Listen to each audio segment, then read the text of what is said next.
Amém. Boa noite a todos, a paz do Senhor. Antes de mais nada, quero agradecer a Deus pela oportunidade, a vida do pastor Everson, de toda a igreja, por ter me dado essa oportunidade. Também agradecer a vida da minha esposa, que é a que me atura. E foi minha primeira ouvinte. Amém? Feche teus olhos no nome de Jesus. Pai querido, Pai amado, Senhor, muito obrigado por estarmos na Tua presença. Deus, aqui te apresentamos, Senhor, esta palavra, que cada coisa que Deus dita, cada coisa que, Senhor, é expressada, vê se conforme o Teu querer e a Tua vontade, abra o nosso entendimento, o nosso coração, para que possamos entender e compreender melhor do Teu senhorio sobre as nossas vidas, no nome de Jesus. Amém e amém. Amém, irmãos? Como tema, Deus não perdeu o controle. Vamos estar ministrando em cima do texto base de Atos 17, 27. Eu coloquei um subtema também, mas não coloquei aí, porque ainda fiquei na dúvida dele. Mas diz o seguinte: tudo está nos planos de Deus, amém? Em Atos 17, 27, vai falar sobre a entrada de Paulo em Atenas. Vamos explicar já já. Mas assim, Deus está no controle tem sido um tema muito frustrante para quem está passando por uma luta ou precisa de um milagre. Por muitas das vezes, não se vê esperança quando falamos, Deus está no controle. Quando estamos no fim e parece que não haver mais saída, quando parece que tudo acabou, quando os batimentos do coração estão parando, quando o desespero toma conta do nosso ser, Deus aparece e nos diz, eu não perdi o controle. Amém? A tua história, a minha história, todas que estão aqui presentes, as nossas histórias, foram escritas por Deus. Amém? Os teus planos são os planos de Deus e Ele derrama sobre as nossas vidas nessa noite. Amém? O apóstolo Paulo, em Atos 17, nos ensina mais uma vez como e por que adorarmos e por que buscarmos ao Senhor.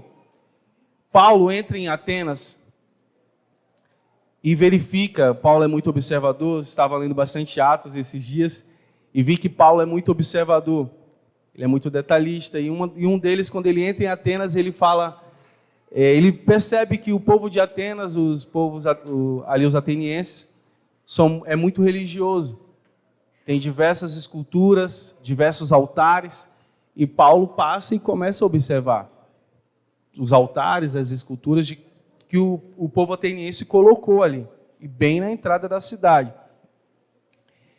Mas uma chamou a atenção de Paulo.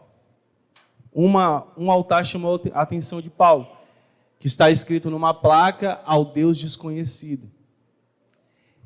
E o interessante é que Paulo vê essa situação e começa a ministrar sobre Jesus. Falar do que ele fez, falar do que ele era, do que aconteceu, por onde ele passou. Ele começa a pregar sobre o evangelho de Jesus.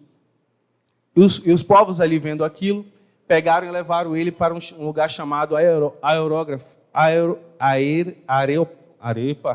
Areópago. É que o negócio é difícil. Areópago. Que era tribunal de justiça ou conselho. Desempenhava papel importante na política e em assuntos religiosos. Areópago era um tribunal e lá todo mundo falava sobre algumas coisas da política e alguns assuntos religiosos e levaram Paulo para lá. O interessante, abrindo aspas aqui, é a forma que ele fala com o povo, é a forma com que ele fala com cada pessoa que está lá.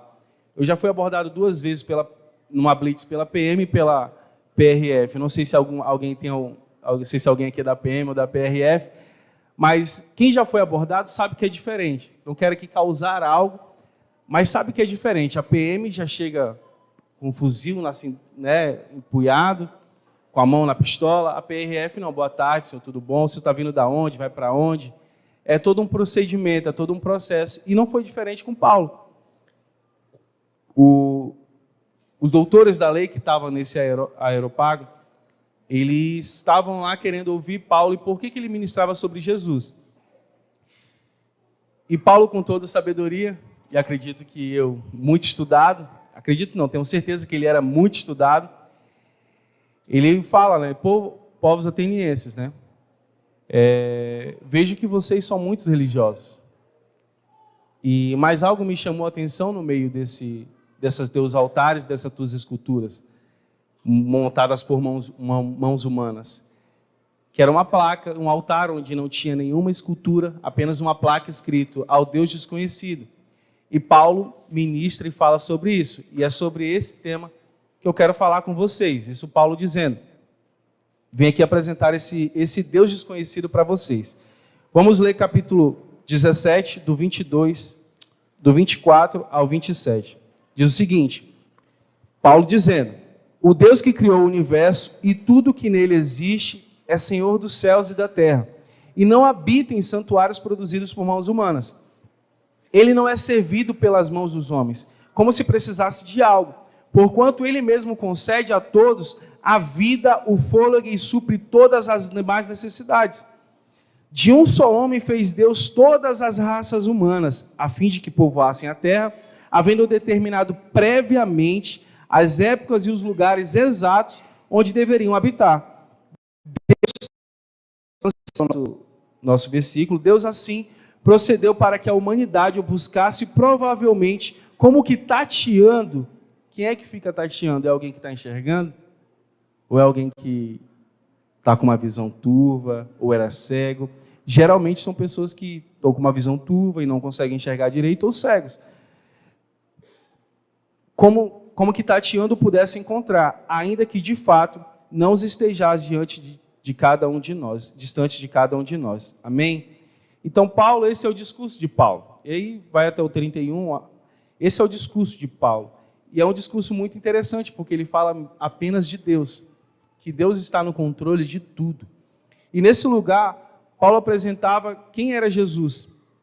Porém, ele falava o que ele havia visto, que o povo ateniense acreditava em qualquer um daqueles deuses que estavam lá, menos no Deus que não tinha nenhuma escultura, apenas uma placa escrita. Eles acreditavam em todos, menos naquele, tanto que Paulo, vou ministrar em cima da ignorância de vocês, ao Deus que vocês não estão buscando. Isso está lá no versículo 21. Em um altar sem imagem, somente com uma placa escrita ao Deus desconhecido. E Paulo apresentava o meu e o seu Deus, que faz milagres, que abre portas onde tem parede, que nos faz mudar de vida, não renovar a vida, mudar de vida. Nós levávamos uma vida e hoje estamos levando outra vida. Esse é o meu Deus e o seu Deus, que Paulo apresentou lá no Areópago. Amém?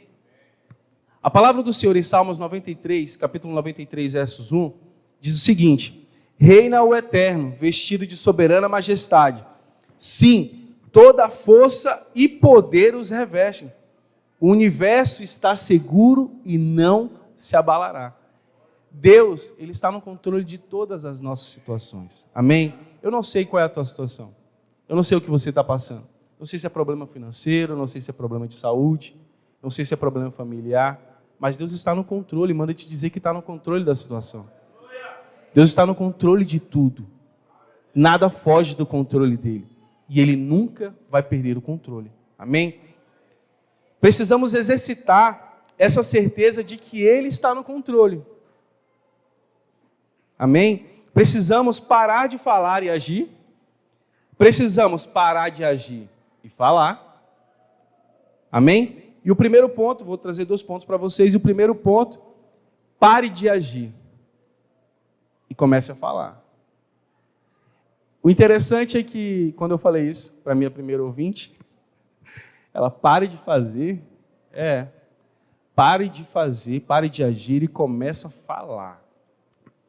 Começa a falar e você vai entender agora. Marcos capítulo 5, versos 28. Foi uma ministração que aconteceu domingo retrasado, acredito eu, que foi sobre decisão.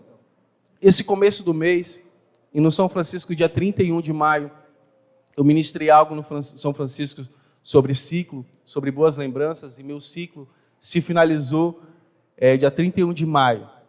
E foi justamente no dia da ministração que eu levei para o São Francisco. E Deus me abençoou muito com aquela ministração, porque no dia 1º eu peguei as contas. Amém? E o interessante, eu glorifiquei a Deus. Sabe por que eu glorifiquei a Deus? Porque eu tive medo. Hoje eu entendo que se não fosse ele fazer aquilo, eu jamais iria sair daquele lugar. Eu entendo que Deus, Ele é sobre as nossas vidas, amém? Que precisamos entender o que Ele quer conosco. Eu não sei qual é o teu processo. Não tenho como imaginar o teu processo. E outro detalhe, eu não tenho como passar por ele. Graças a Deus. Cada qual vai passar pelo seu cada qual. Mas meu ciclo se fechou na empresa dia 1º de junho de 2022. E Deus falou tão forte comigo a ponto de dizer que se eu não te tirasse de lá, você não ia sair de lá. E eu já havia falado para algumas pessoas, principalmente para o pastor Everson, para o Elito, sobre gestor, como é que ele nos tratava. E graças a Deus mesmo, Deus, ele, em toda a sua soberania e graça, ele nos fez sair daquela unidade. E ontem à tarde, sexta-feira à tarde,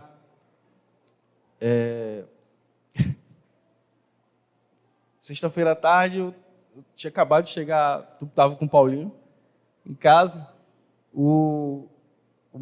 A mulher do RH da Socorro Carvalho me liga.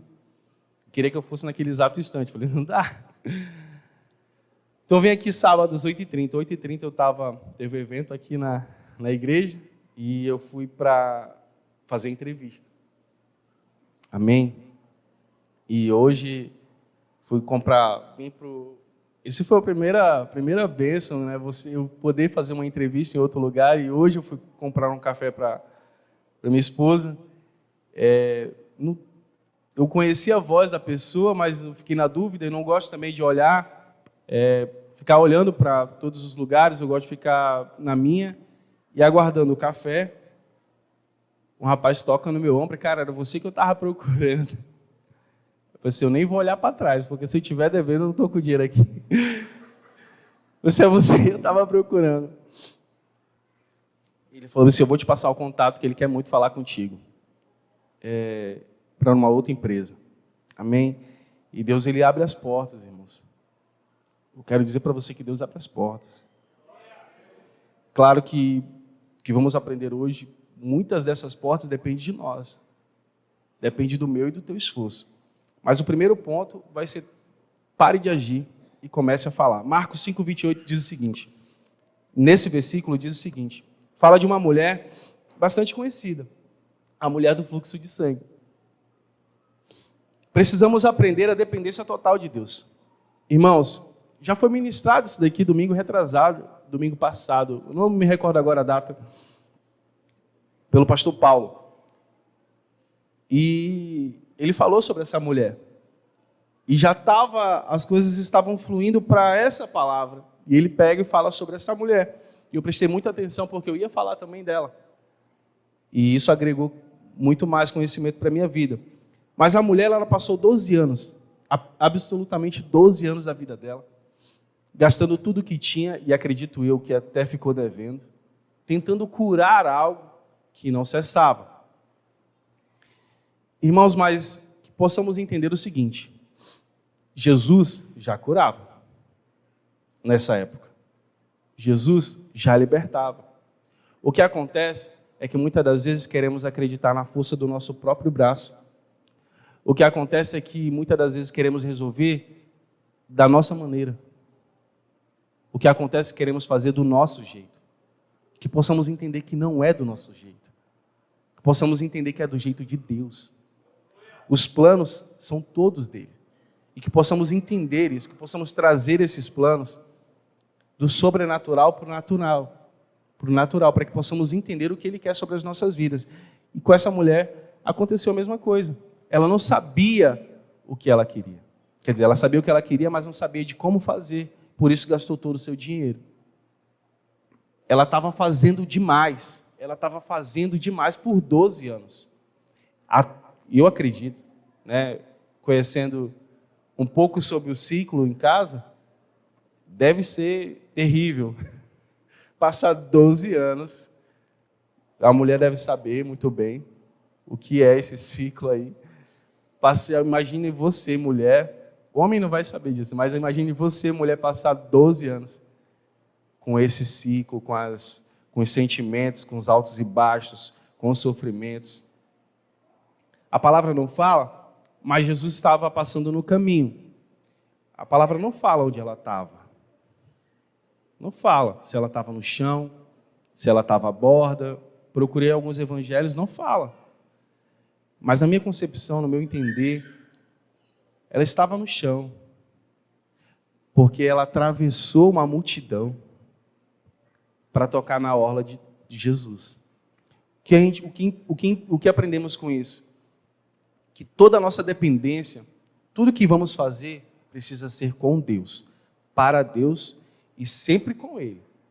Porque quando nós fazemos as coisas com Ele, dá certo. Eu iniciei minha trajetória de vida errada. Comecei, fiz tudo. Na verdade, tudo o que eu fiz serviu de experiência e base para o que eu sou hoje. Mas comecei de forma errada. E a mulher também começou de forma errada. Mas quero dizer nessa noite que o final pode ser diferente. Se nós tomarmos a decisão correta, parar de fazer e começar a falar. Por que eu falo começar a falar? Porque ela teve um discurso monólogo, que todos nós provavelmente temos. Eu vou falar de mim, que acredito que não acontece com você. Muitas das vezes eu estou sozinho no quarto, ou em qualquer lugar indo para o trabalho, ou vindo para a igreja, e fico falando, Deus, no nome de Jesus, que lá esteja dessa forma, esteja assim, esteja assado. Olha no espelho, cara, hoje tu vai conseguir. Fez aquela besteira ontem, mas hoje pode ser diferente. Esse é um discurso monólogo, consigo mesmo. Ela falou, se ao menos eu tocar nas vestes de Jesus, eu serei curado. Ela não foi curada. Alguns milagres que aconteceram na palavra, Deus pergunta, o que queres que eu te faça? Com ela não foi dessa forma. Eu imagino Jesus segurando nos ombros dela e falando assim, filha, a tua fé te curou. Precisamos parar de fazer errado e começar a fazer o correto. Precisamos parar de fazer o errado e começar a falar consigo mesmo o que devo fazer. E ela teve esse discurso monólogo e pensou, se eu ao menos tocar nas vestes dele, eu serei curada. Amém? Nesse dia, pare de agir. Entre no teu quarto. Eu até coloquei aqui no teu tamanhão, quer dizer lugar de oração. Né? Não a ênfase do evento, mas da palavra. Entra no teu quarto, fecha a porta. Não é a música não. Chegou a hora de falar com Deus. Mas entra no teu lugar, se ajoelha. No trabalho era no banheiro. E já estava quase sendo conhecido como cagão. Quase. Ainda bem que saí antes. Deus me tirou antes. Fecha os olhos. Fala assim, Pai, tá difícil. E acho que depois dessa noite eu não vou aguentar. Mas eu acredito num novo amanhã. Pai, eu sei que o Senhor é sobre as nossas vidas. Eu sei que o Senhor é sobre a minha vida. E sei que serás sempre Deus. E sempre me amarás. Não desampararás e nem desistirás. E ainda que a dor me diga que não, eu sei que é por amor. Estás me ensinando que sempre és Deus. E que sempre estará no controle. Irmãos, eu não sei o que você está passando. Eu não sei o que você está vivendo. Comece a falar. É o teu diálogo com Deus. É a tua vivência com Ele. Falei para o pastor, para algumas pessoas, que é um ano realmente de restauração, porque começamos em fevereiro, e de fevereiro para junho para dar 4 meses, 5 meses. E é um ano onde a gente mais oramos e jejuamos, em 4 meses, 5 meses. Pelo menos eu, do ano passado. Em 4 meses. E isso fez com que tivéssemos mais intimidade com Ele. Falássemos mais com Ele. Vivêssemos mais com Ele, na presença dEle. Esse propósito, que agora é 109 dias, dá para começar hoje. Para de fazer o errado e começa a falar com Deus. Amém? O segundo ponto, pare de falar e comece a agir. Edson agora complicou, tu acabou de falar que era para me parar de agir e começar a falar, agora é para me parar de falar e começar a agir. Marcos 10:16, vai falar sobre o cego chamado Bartimeu, todos conhecem, amém? Quem não conhece, vamos falar um pouquinho sobre ele. Marcos 10:16, diz o seguinte, vai falar sobre o cego Bartimeu, e Deus também tinha um plano sobre Bartimeu. Deus sabia o que ele estava passando. E ele também sabe o que você está passando. Mas acontece que Bartimeu falava muito e não fazia nada. A palavra fala que ele vivia pedindo esmola. Se pede esmola calado? Agora não, tem uma placa, né? Para mim, para quem faz isso, fica mais visível. Mas quando não tinha placa, as pessoas viviam pedindo.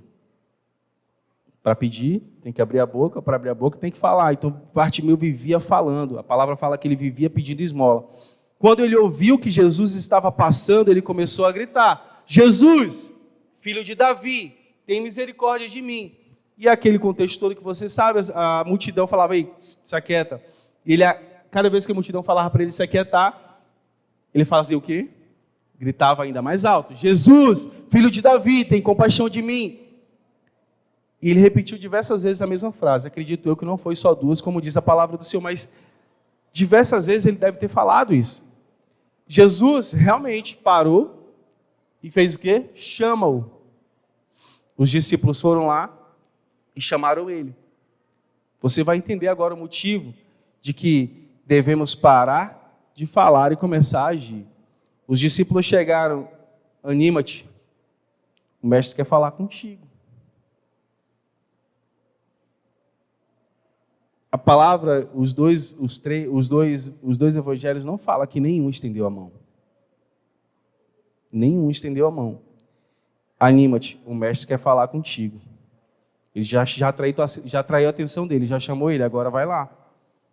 A palavra fala que o cego, né, eu fiz até essa ilustração em um outro lugar, que de um só pulo, ele joga a capa para o lado e fica em pé. Amém? Comece a fazer. O mestre já te olhou. Jesus já sabe o que você está passando. Jesus já viu o que você está passando. Agora, comece a fazer. E o que você tem que fazer? Primeiro ponto, ir ao encontro de Jesus. Vou te fazer uma pergunta que talvez passe despercebido. Como o cego foi ao encontro se ele era cego? Como o cego Bartimeu foi ao encontro de Jesus se não via nada? Fé. Minha resposta é essa, fé. E você vai entender o motivo. Ouvimos diversas vezes que fé é acreditar, confiar. E realmente, é mesmo. É você acreditar, você confiar. Mas em Hebreus 11, diz que a fé é muito mais do que confiar e do que acreditar. É fazer algo, sair do lugar. A fé é posicionamento. Em Hebreus 11, só vai falar de pessoas que fizeram algo, não que esperaram acontecer. Hebreus 11 vai falar sobre Abraão, vai falar sobre Raabe, vai falar todos que fizeram algo, não que esperaram acontecer. Raabe teve que colocar lá o panozinho lá vermelho, mas ela teve que fazer algo. Então todos, em Hebreus 11, fizeram alguma coisa. A cadeira que você está sentada hoje, ela estava onde? Na mente do inventor dela. Mas para ela ser produzida, ele precisou ir atrás do plástico, ele precisou ir atrás da máquina. Muitas das vezes nós precisamos parar de falar. Parar de que vamos fazer. Pare de falar e comece a fazer. Eu quero uma casa. Mas somente comprar o terreno, o Elton John é pedreiro. Comprar o terreno, dá para fazer uma casa? Só o terreno? Não. Vai precisar, dependendo do chão, vai precisar de aterro, vai precisar de tijolo, vai precisar... Aí, nosso prédio, irmãos, estava na mente de uma pessoa. E ele foi passado para outras mentes, aqui nesse ministério. E ele só vai acontecer quando nós pararmos de falar e começar a agir. E tudo isso vai acontecer com base na fé. Porque nós acreditamos, nós confiamos que vai dar certo, mas só vai acontecer se nós nos posicionarmos, igual os heróis da fé de Hebreus 11. Amém? Fez muito mais do que falar. Faz muito mais do que falar, é fazer, tomar uma atitude, ir atrás do milagre. Neste dia, eu não sei qual situação você se encontra. Eu não sei qual é o beco sem saída que você está. Eu não sei qual é o desespero que está batendo na tua porta. Como eu falei no começo, eu não sei se é desespero financeiro, eu não sei se é um desespero de saúde, se alguém está precisando de alguma cura, de algum milagre. Irmãos, eu preciso de milagre todos os dias. Quando eu saio da minha casa, já estou correndo perigo. Na minha casa, já estou correndo perigo de vida, porque ela é de 2 andares lá. Então, em qualquer lugar, nós estamos correndo perigo de vida. Então, todos os dias somos um milagre. Todos os dias acontece milagre.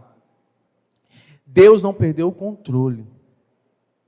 A tua história já estava escrita. O Deus desconhecido que Paulo apresentou aos atenienses está aqui. O Deus que fez os céus e as terras. O Deus que fez tudo que nele habita. O Deus do universo. O Deus que é onipotente, onisciente, onipresente, está aqui. O Deus desconhecido que para os atenienses era desconhecido, é conhecido para mim e para a tua vida, porque nós somos um milagre. Que possamos entender isso. E Ele se faz presente nessa noite. Porém, precisamos entender o que você precisa parar de fazer. Na célula, eu fiz uma pergunta. Quem precisa de milagre? Algumas pessoas levantaram a mão. Você está precisando parar de falar? Porque, eu estou pedindo tanto, mas não vem o meu milagre. Talvez seja a hora de parar de pedir e começar a fazer. Eu estou fazendo tanto e não está vindo o meu milagre. Então, talvez seja a hora de você parar de fazer e começar a pedir o correto. Amém? Fique de pé no nome de Jesus. Nesse momento, eu queria que desligasse as luzes, se possível. Deixasse um clima bem ambiente. Vamos ouvir um louvor agora. E eu não sei, esse louvor era Deus falando comigo. Eu estou ouvindo esse louvor tem uns 2 meses, todos os dias, que eu coloco um notebook, o meu celular. Eu estou ouvindo esse louvor por uns 2 meses. E todas as vezes eu sinto que Deus faz milagres, todas as vezes que eu ouço Ele. Eu sinto que Ele abre as portas todas as vezes. Não que esse louvor mas Ele fala que Deus não perdeu o controle. Às vezes nós estamos, eu não sei mais o que fazer com a minha família, mas Deus não perdeu o controle da tua família. Às vezes eu não sei mais o que fazer sobre AIDS, eu não sei mais o que fazer sobre o meu problema financeiro. Deus não perdeu o controle. Deus está no controle. Amém? Feche teus olhos, em nome de Jesus. Ouça esse louvor. Queria que, se você soubesse esse louvor, apenas escute. Amém? Pode reproduzir o louvor.